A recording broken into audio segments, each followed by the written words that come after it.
Hook. My name's Mila. I raised my son with everything I had, but now his wife tells me to sleep in the garage like I'm some burden they can tuck away. Last week, I found my wedding photo gone, my jewelry missing, and a note saying my things had been reassigned. They smile at breakfast while quietly erasing me, but the deed still has my name on it. And then I remember the clatter of silverware more than the voices. The dining room in Ethan's house was full, but it felt hollow. Plates passed around. Laughter. Forced. Brittany's voice cut through the room like a cold knife. "Oh, Mom, you sure know how to oversalt green beans, just like last time, huh?" I smiled, nodded, didn't say a word. That's what you do when your son's wife slaps you with a compliment wrapped in a jab. You take it, because rocking the boat feels worse than swallowing salt. Ethan didn't say anything, neither did the kids. Even my youngest grandson, who always ran to hug me, seemed quiet tonight. I was invisible in a house I once helped them choose. Dinner ended with a dry thank you. No one helped me clear the plates. I stood in the kitchen alone, hearing Brittany's heels clicking across the tile as she chatted on the phone, laughing, probably about something I wouldn't understand. When I walked into the hallway with my folded dish towel, Brittany turned, casual as anything, and said, "Hey, Mom, you'll be sleeping in the garage tonight. We've got guests coming tomorrow, need the guest room." I blinked. The garage? Ethan walked by right then. Didn't stop, didn't look at me. I kept my voice steady. "What about the den?" She tilted her head, smile tight as fishing line. "We're not doing this. It's just for one night. Please don't make it a thing." I didn't make it a thing. I picked up a pillow from the linen closet, folded a blanket over my arm, and stepped down into the cold square of cement where they kept old holiday boxes and gym equipment they never used. There wasn't even a cot. I sat on a folded lawn chair, alone with a single bare bulb overhead, and the smell of old paint. No one checked on me. No good night, just silence. And that silence wrapped around me like a second skin. In the corner of a cardboard box, I spotted it, something I hadn't seen in years, the porcelain angel I gave Brittany our first Christmas together. Its wing was chipped, the face cracked, dumped in with forgotten Christmas lights. I picked it up and held it in my lap. I remember when she thanked me for it. I remember the hug. I remember believing it meant something. And now here it sat, broken and dusty, just like I felt sitting there on that damn chair. My husband used to say, "Respect doesn't need noise. Its silence speaks volumes." I stared at that chipped angel and nodded to no one. This wasn't about sleeping arrangements. This was about erasure. Later that night, I lay on the floor, a rolled-up yoga mat under my back, blanket pulled to my chin. I couldn't sleep. My mind was loud, louder than it had been in years. This house, this very house. I remembered the paperwork. Ethan was young when we bought it, 23 maybe. No credit, no job yet. I signed the loan, paid the deposit after his father passed. I dug into my phone, scrolling through old PDFs. My hands shook, not with age, but with something deeper. Clarity. There it was, the scanned deed. My name. Mine. They made me sleep in my own garage. I laughed once, short and bitter. Not a sound I recognized.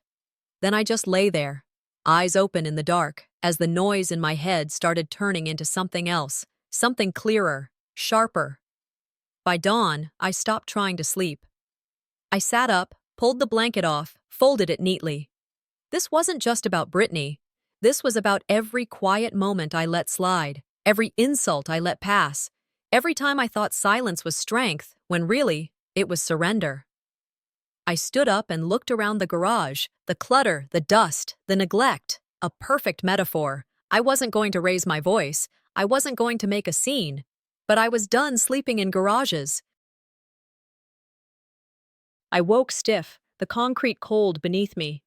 Outside, I heard traffic, distant voices of people who had comfort I no longer did. Brittany's laughter floated in from inside, bright, carefree, like nothing had changed. I took a breath, rubbed my neck, and looked around the garage I now shared with shadows. This was not a guest room, not a place someone treated with dignity. It was a holding pen. When I stepped into the house to get my purse, Brittany turned and greeted me with that forced warmth. "Morning, Mom. You look rested." Her words felt like salt in an open wound. Ethan sat at the table, phone in hand, avoiding my gaze. He didn't say anything. Nothing meaningful. I nodded, took my purse, and moved through the kitchen as if I belonged there, though I no longer felt I did.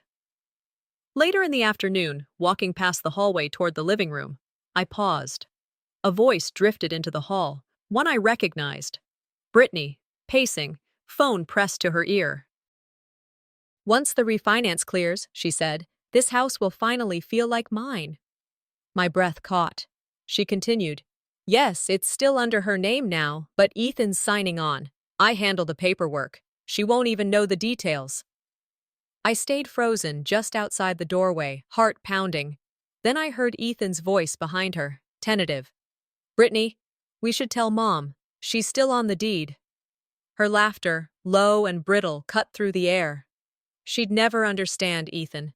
I'm just doing the heavy work. She deserves peace." I pressed my fingers against the wall. Betrayal had sharp edges.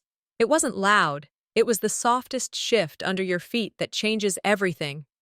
My husband's words echoed. "It's not betrayal that breaks you. It's realizing they never saw you as family." I walked past them into the dining area, poured myself a glass of water. We sat down to lunch. Brittany slid across the table, smiling. "Mom, you should relax. This house stuff is complicated. Older people don't need to stress over it." I stared at her. Quietly, I said, "Good thing I still sign my own checks." Her eyes widened for a moment before she recovered. She laughed weakly.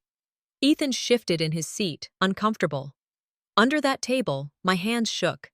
Not from fear. I was beyond that. From the weight of knowing. I didn't push further. I allowed the moment to settle. A statement without escalation. That was part of the game. By evening, I needed fresh air. I left the house under the pretense of running errands and drove to a cafe downtown, one my husband and I used to visit. The bell jingled when I entered. I ordered black coffee, found a corner table, and opened my laptop. I searched through property records, refinance data, filings tied to our address. I scrolled until I found it. My name, still on the deed. But next to it, a pending refinancing request in Brittany's name. Cosigner agreement, documentation ready. My chest felt hollow, then sharpened. I pulled out my notebook and began writing. Dates, filing numbers, names. Each line tightened a knot inside me. I whispered softly, "Silence can't protect you if you're the only one who keeps it." I stayed until they closed. When I drove home under a slate sky, the house lights heat-lit behind windows looked inviting, but I knew how false they were. Brittany stood at the counter sorting papers when I walked in. She looked up, gave me that same pat smile. "We're updating the title next week, routine stuff." I nodded. "Okay, let me know when you need my signature." She responded lightly. "Thanks, Mom." I watched her back, knowing how many lies were hidden behind that tone. That night, I sat at my bedroom window, the house silent around me. I looked at my reflection, tired but quiet. I whispered, "You think I'm weak because I'm quiet. You'll learn the difference." And for the first time, I felt the storm gathering, with me at its core. The morning air was crisp when I stepped out, keys in one hand, lies in the other.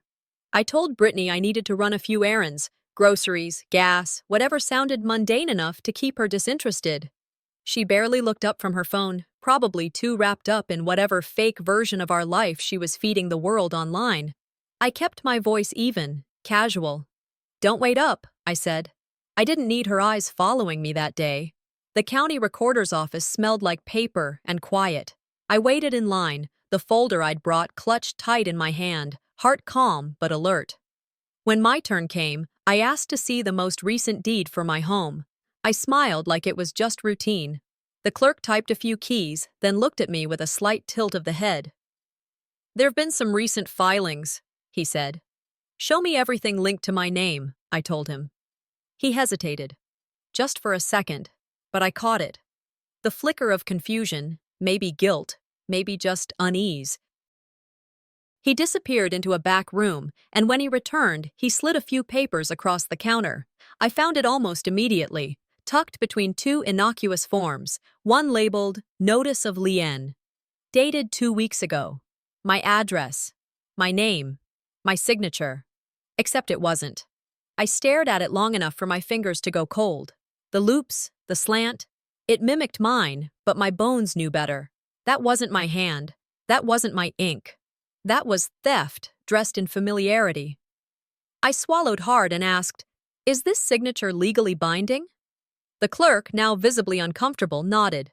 "Unless you dispute it in court, yes." I didn't need to argue. I just nodded, asked for copies, and stepped aside. As I sat in the parking lot scanning each page into my phone, the memory hit me like a slap. A month ago, Brittany had come to me with a folder. "Just sign these, routine stuff for the trash schedule. They're asking everyone to update." She'd smiled like it meant nothing. I'd signed without reading. God help me. I emailed the documents to myself, double-checked they were saved, then leaned back and stared at the ceiling of my car. My husband's voice echoed in my head, low and steady, from another lifetime.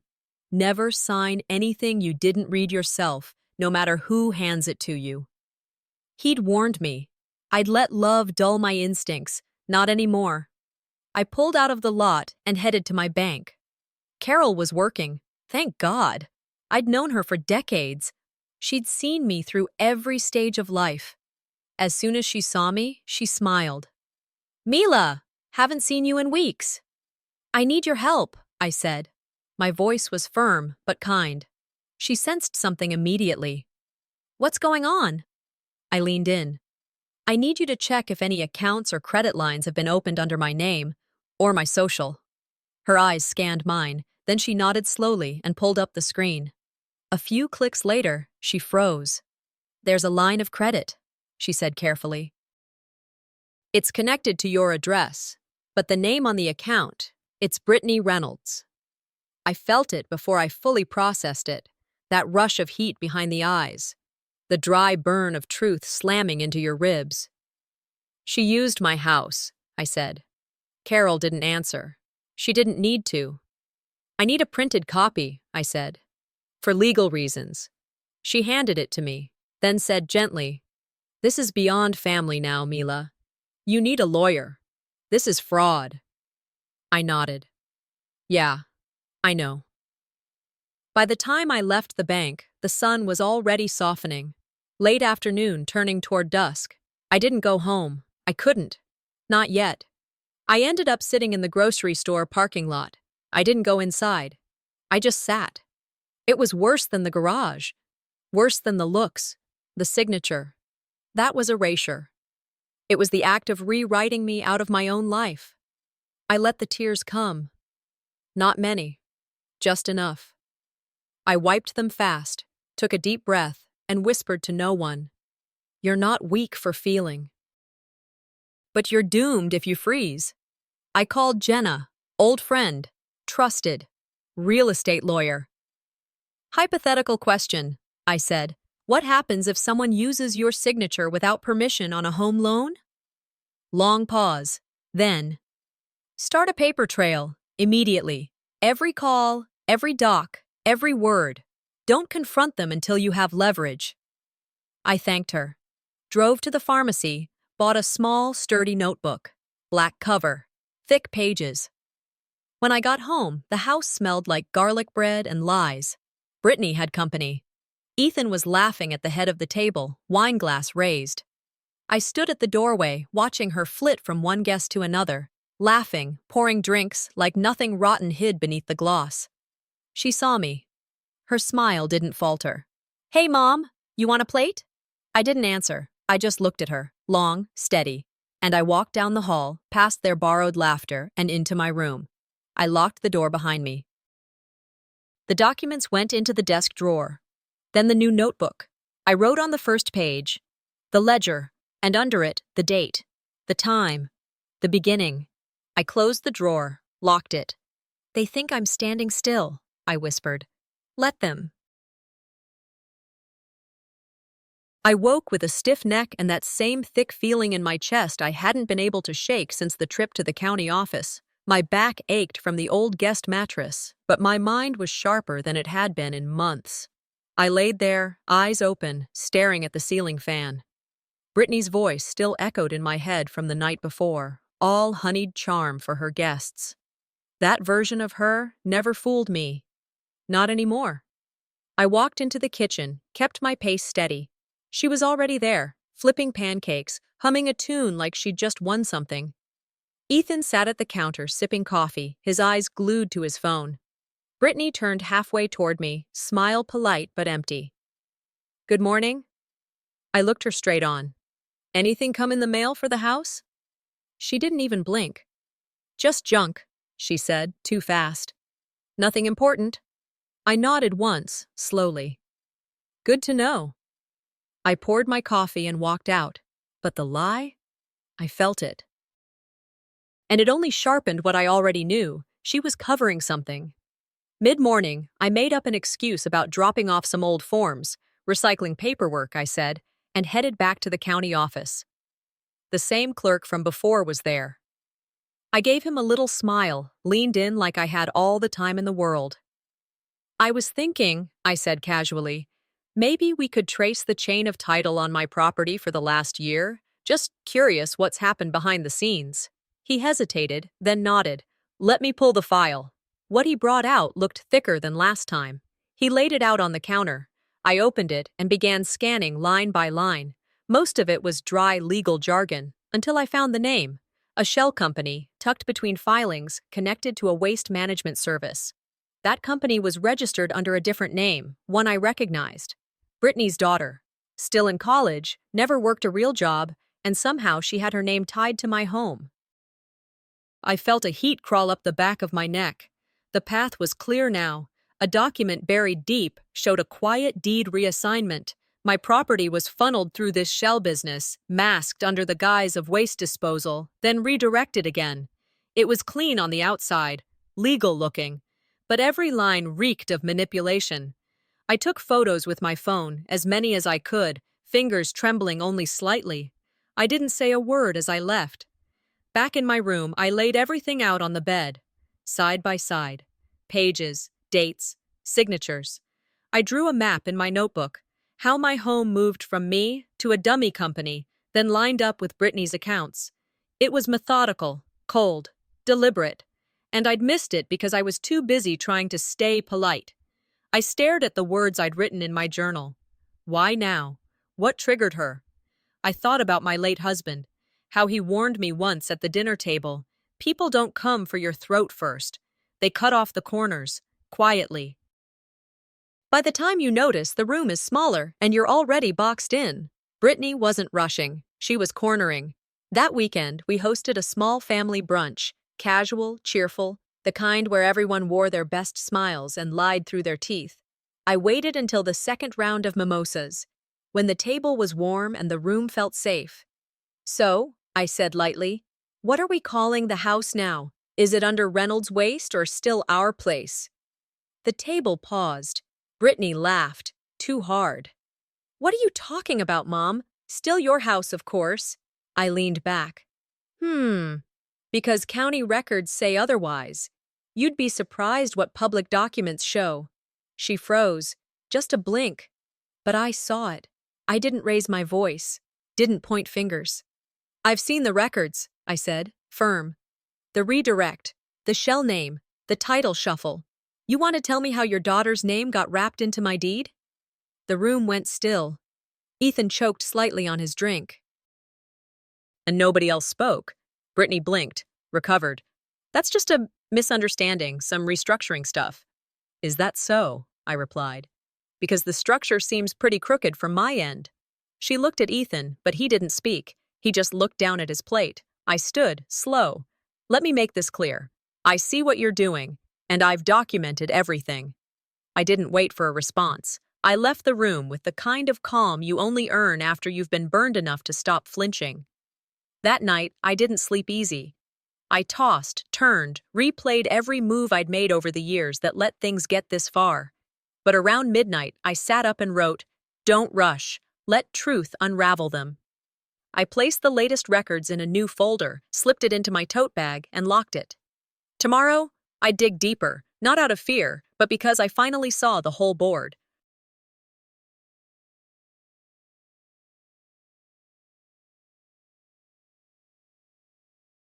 The house was silent when I got up, not the peaceful kind of quiet, more like the kind before a storm. I made coffee with slow, steady hands. Each drip hit the pot like a second ticking down. Brittany came in, still in the same clothes from last night's get-together, hair messy, face puffy. She smelled faintly of champagne and cover-up. Her voice came too bright, too casual. Didn't know the garage had such good acoustics. I didn't bite. Instead, I folded a paper napkin in half, placed it on the kitchen table. One sentence written in blue pen. Check who owns this home. She stopped mid-step, glanced at it, then me. For a moment, her mask slipped. Just a flicker. But then she chuckled, flicked it away like lint. "You're dramatic," she muttered. I stirred my coffee. "Am I?" That was all I said. Later that morning, I asked Ethan if he'd walk with me. Just the two of us. We used to do that when he was younger. Walk through McKinley Park, talk about little things. Now, I needed him to listen. He looked confused but nodded. It was chilly out, and we walked side by side under the trees. I didn't raise my voice, didn't accuse, just let the silence stretch until he finally asked, "Is something wrong?" I answered slow and plain. "I've been reviewing the documents tied to the house. Some changes recently, significant ones." He stopped walking. I kept going. "I wanted to ask you directly, Ethan. Did you sign anything for Brittany? Anything about the house? Loans? Transfers?" He hesitated, hands deep in his hoodie pockets. "She said it was to make taxes easier. Some form stuff. Nothing major."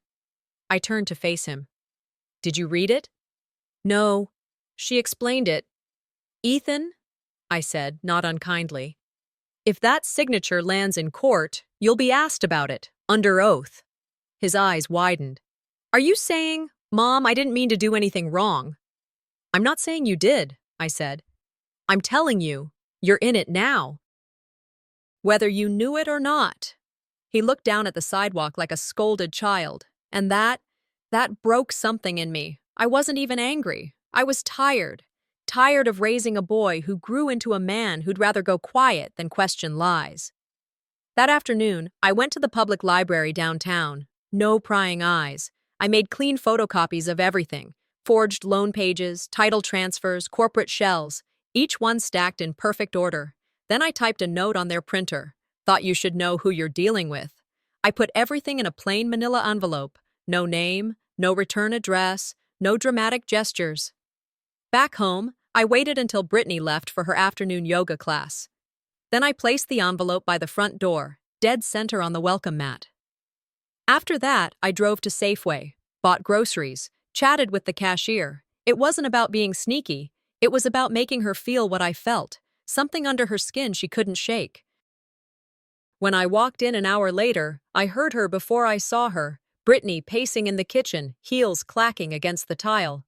The envelope was torn open, papers scattered across the counter. She spun around.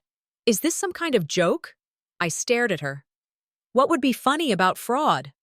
Ethan was by the sink, looking down, frozen in place. She glared at me like she wanted to throw something, but didn't. "You're making a mistake." I walked past her. "Not the first one in this house, but this one, I'm fixing." That night, no one said a word to me. But I heard voices behind their bedroom door. Brittany's voice, sharp and panicked. Ethan's softer, but rising now and then, arguing about documents, lawyers, what she knows. I sat in my room, door locked, lights dimmed, my notebook open. I wrote, "Sometimes silence isn't weakness, it's strategy."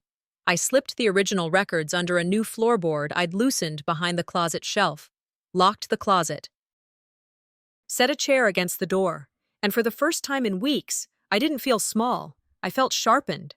At sunrise, I heard Brittany in the hallway.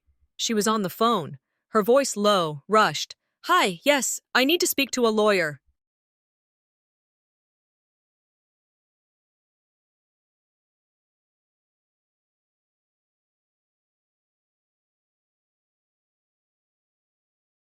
I walked through the house at dawn before anyone else was awake. The rooms were quiet in a way I'd never known. My eyes fell first on the mantel in the living room. A framed photo of my late husband, gone. Blank space. Then, in the guest room, a quilt I had made, missing. My heart pinched. I found Ethan in the kitchen, nursing coffee. "Do you know where my things went?" I asked. He looked away. "I'm not sure." Brittany was nearby. She didn't look surprised. "We decluttered," she said in casual tones, as though tossing things out was normal. "Old stuff you didn't use." Betrayal wasn't loud this time. It was quiet. Deeper than being pushed into a garage. I swallowed hard. I moved through closets, the garage, the attic. Boxes shifted.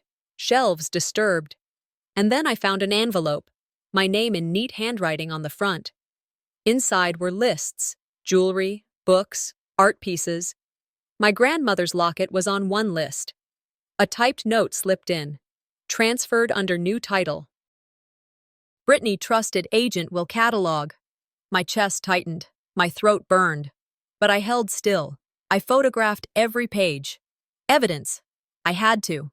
Later, I asked Ethan and Brittany to come to the living room. I laid the envelope and lists on the coffee table between us.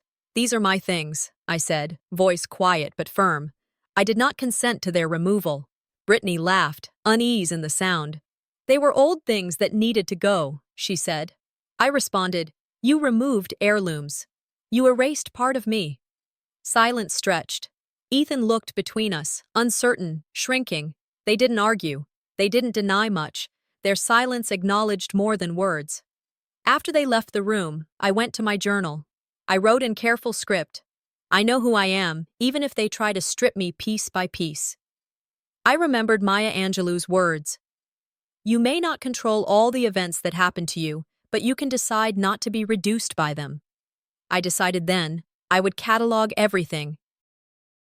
Photographs, purchase receipts, witness names. I would gear up. Lawyer, preservation orders, public statements. I would not remain passive. That night, just before I drifted to sleep, I heard a soft knock at my window.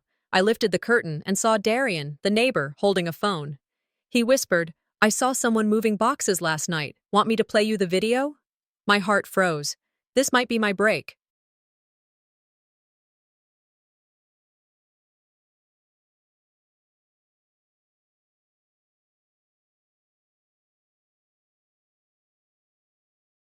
I woke just before dawn, as the house lay still and dim. No voices, no dishes clinking, just the faint hum of early traffic through the windows. I wrapped myself in my robe and stepped quietly into the living room. Something caught my eye behind the couch, barely visible. A crumpled, folded piece of paper. I pulled it out and opened it gently. It was a child's drawing. Me, in a stick-figure dress, arms wide. Above it, in bold blue crayon, "Grandma equals hero." Finn's handwriting. I sat down right there on the floor and held it to my chest. He must have hidden it. Not for them to see. For me. As if he knew I needed reminding. Even now, someone in this house still saw me. I wasn't gone. Not to everyone. Later that morning, I pulled the locked wooden box from under my bed, the one I'd brought from my old house, taped shut and forgotten through months of slow erosion. Inside, old letters, cards, folded programs. And at the very bottom, a sealed envelope with my husband's handwriting on the front. Thick black ink. He always pressed hard with his pen. I stared at it for a long moment before breaking the seal. Inside was a single page written just before his health had worsened. "Protect your name, your home, and your dignity. No one else will if you do not." I could feel him in that sentence. The way he used to look at me when something was about to go wrong, but he trusted I'd stand up anyway. Toward the bottom, he'd written, "Never sign over title without full counsel. If something happens to me, watch the paperwork. Our names matter more than they know." He knew. Somehow, he'd known. I leaned back in my chair, hand over my mouth. His voice was loud in my head, like he was standing beside me again, still defending me, still here. By mid-morning, I called Finn downstairs. We sat at the table, pancakes between us. I pulled the drawing from my sweater pocket and placed it beside his plate. "Where did you hide this?" I asked softly. His eyes widened. "I drew it a long time ago. When you cried in the backyard," he said, glancing up. "I didn't want it to get thrown away." "You gave me strength today," I whispered. "You remember who I am, even when others try to forget." He smiled, proud, but unsure. I reached across the table. "Finn, when someone makes you feel small, you don't stay quiet to keep peace. You speak for the truth, even when it shakes things." He nodded.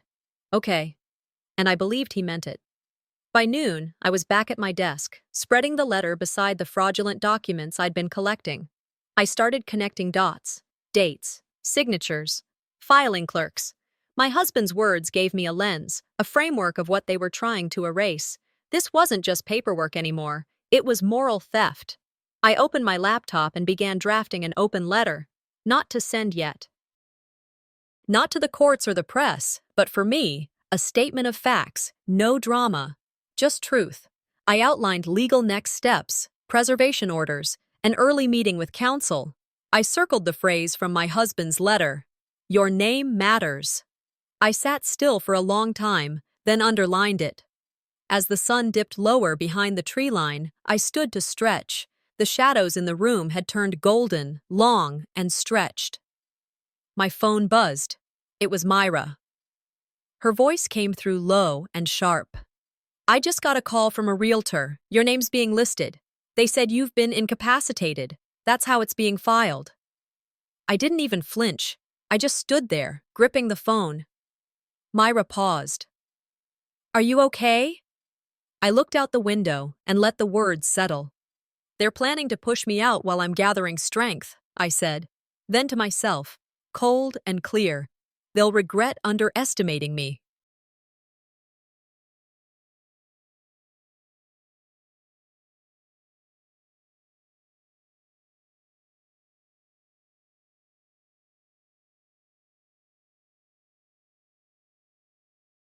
I spent the next few days in a haze, going through old files, emails, and documents. My apartment had become my fortress, the place where I could finally face the truth without the weight of my family's manipulation pressing down on me.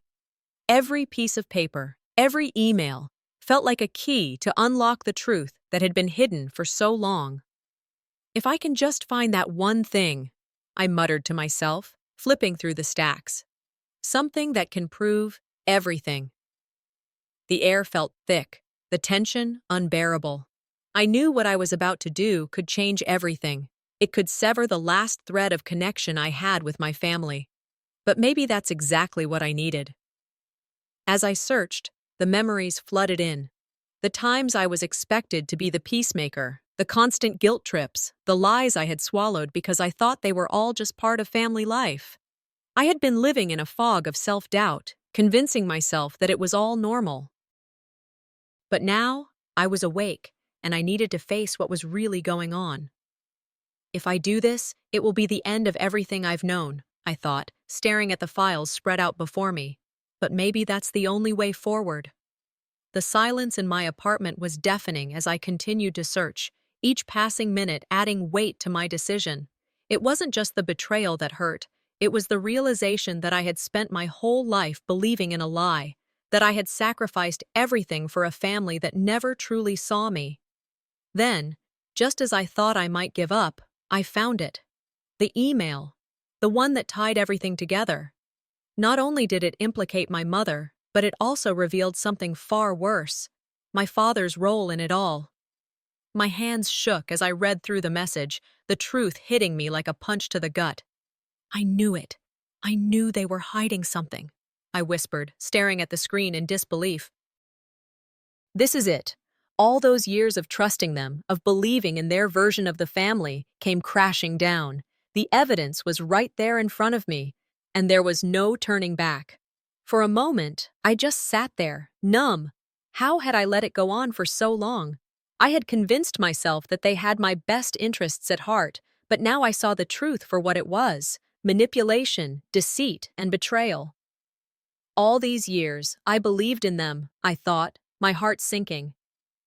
I believed in their lies because I needed to, but I don't need them anymore. I had never felt more alone, but also more determined. I wasn't going to let them control me any longer. The truth had been revealed, and now it was time for me to take action. I called them the next morning. My mother, my sister, and my father. They were all going to hear the truth. I wasn't going to hold back anymore. I wasn't going to let them sweep it all under the rug again. The family meeting was set for that afternoon. I sat in my apartment, hands shaking as I gathered the evidence, preparing for the confrontation I had been dreading. But now, it wasn't about fear. It was about justice. It was about me taking control of my own life. When they arrived, I stood tall, my resolve firm. My mother and sister exchanged glances, sensing the tension in the air. My father looked like he had been expecting this, but he had no idea what was coming. "I'm done being silent," I said, my voice steady. "I know everything, and it's time for you to face the consequences." Jill opened her mouth, but I cut her off before she could speak. "You stole from me. You lied to me for years, and now it's over." She tried to deflect, of course. "You're making a big deal out of nothing. We didn't do anything wrong." "Don't gaslight me, Jill," I retorted. "I know exactly what you've been doing." Her eyes narrowed, but I stood my ground. I wasn't going to let her manipulate me again. I turned to my mother, feeling the weight of everything that had been left unsaid for so long. "You always chose her over me," I said, the words coming out raw. "I needed you, and you weren't there. You let this happen." My mother looked away, unable to meet my gaze. She knew I was right, but she couldn't bring herself to admit it. And then, the moment I hadn't expected, the revelation that would change everything. As I pulled out the damning email, I looked at my father. "You weren't just absent," I said, my voice shaking. "You were complicit in all of this. How could you?" He stared at the floor, avoiding my gaze. "I did it for you. For all of us. You wouldn't understand." "I don't need your protection," I said, the words feeling like they came from someone else. "You never cared about what I needed. You only cared about yourself." His face flushed, and for a moment I saw a flicker of guilt in his eyes. But it wasn't enough. It was too late. "I thought if I kept you all in the dark, I could protect you from the truth," he said quietly, his voice trembling. "But all you did was hurt me more," I replied, the heartbreak clear in my voice. "I don't need your protection. I need honesty." The room was thick with tension, but I wasn't finished. The truth was out now, and I had nothing left to lose. "I'm done being your scapegoat," I said, standing up straighter. "You've manipulated me for the last time." I looked at them one last time, my heart heavy but my resolve stronger than ever. It was time to sever the ties for good. I could no longer allow myself to be tangled in their web of lies. "I can't keep doing this," I said, my voice firm. "I'm done. I'm walking away." The finality of my words hung in the air. The family I had known for so long was gone, and there was no going back. Just as I thought I was free, the phone buzzed. An unknown number. I hesitated before picking it up. Just when I thought it was over, I heard Jill's voice on the other end, low and threatening. "You think you've won, but this isn't the end, not yet." A chill ran down my spine as I hung up.